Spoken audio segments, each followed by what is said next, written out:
in to go, I guess, pull the bolts that hold the front beam down. I got everything clear and pulled through.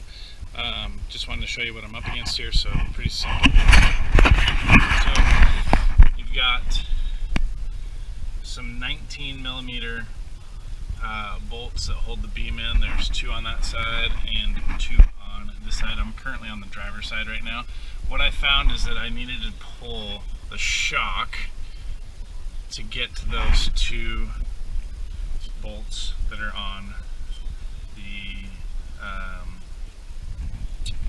had to pull those 2 to get those 2 bolts out on again, I'm on the driver's side, so that would be the right side of the beam.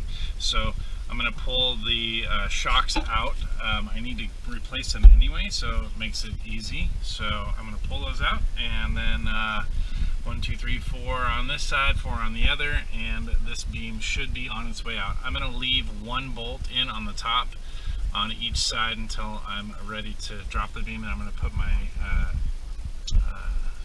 my jack underneath it here and hopefully slowly drop this thing down. So here we go.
Beams out.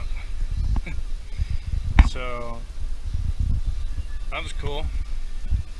No complications really, to be honest with you. So if you've worked on vintage Volkswagens at all, any bug work, or if you pulled a front beam out of an old bug or anything, it's not as simple as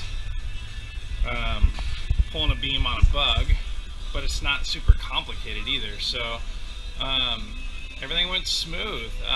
The shocks are pretty crusty, so those were a little bit tough to move out of the way, but other than that, everything went pretty darn smooth. So now probably focus on tearing that beam down, and I'll put together the WagensWest beam, and then the re-entry begins. So I would say total time on that, although I've kind of been farting with it a little bit throughout the day here and there, I really probably would say 2 hours was about as long as it took me to pull that beam. If I were to work straight through it, I mean, probably an hour and a half, 2 hours max. I mean, especially now that I know what I'm doing. So it wasn't complicated at all. I would think that the later buses that have the brake booster, there's extra steps that are involved in that. So other than that, pretty simple. So here we go. Start building that beam.